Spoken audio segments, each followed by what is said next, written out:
मित्रो, जय महाराष्ट्र. ह्या राज्याचे कृषी मंत्री आहेत कुठं हेच कळलं नाही नेमकं.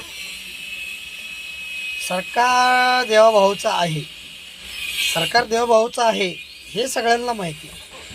पण या राज्याचे कृषी मंत्री आहेत कुठं? का त्यांना बाकीच्या गोष्टीमध्ये कुठं का नांगरटीला गेले, का नांगरटी करतात, का शेताची मशागत करतात हेच कळलं नाही नेमकं. ह्या राज्याचे कृषी मंत्री का बाहेरून औषधं आणतात की माणसावर फवारायचं, कर्जमुक्त करायचं,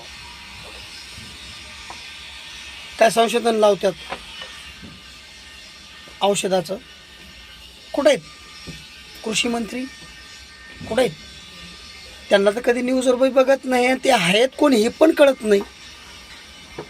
कृषी मंत्र्यांना बोलणं आहे माझं, कृषी मंत्री साहेब ऐका, शेतकऱ्याची जरा बाजू घ्या तरच कृषी मंत्री राहता तुम्ही.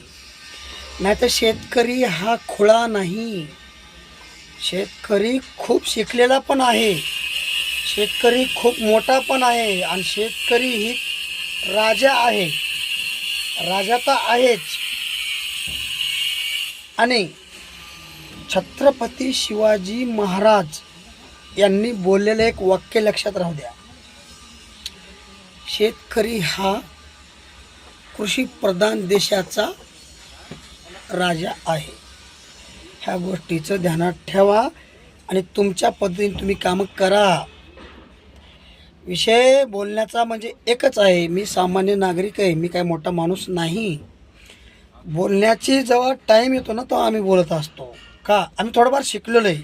डॉक्टर बाबासाहेबांनी आम्हाला सांगितलेलं आहे की संविधान दिलेलं आहे की बाबा अन्याय होत असन तर बोललंच पाहिजे.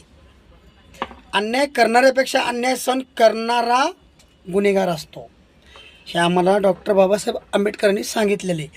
तर ह्या गोष्टीचा विचार करून तुम्हाला एक दोन गोष्टी बोलतो मी. शेतकऱ्यांनी कांदा पिकवला, का भाव मिळत नाही? ठीक आहे, आयात निर्यात करा ना, बाहेर देशात पाठवा, इकडं तिकडं पाठवा, काहीतरी करा, त्या शेतकऱ्याला 2 रुपये मिळू द्या.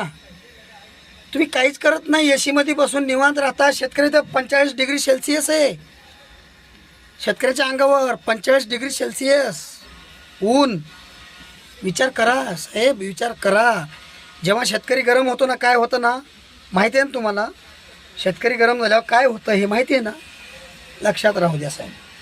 चला.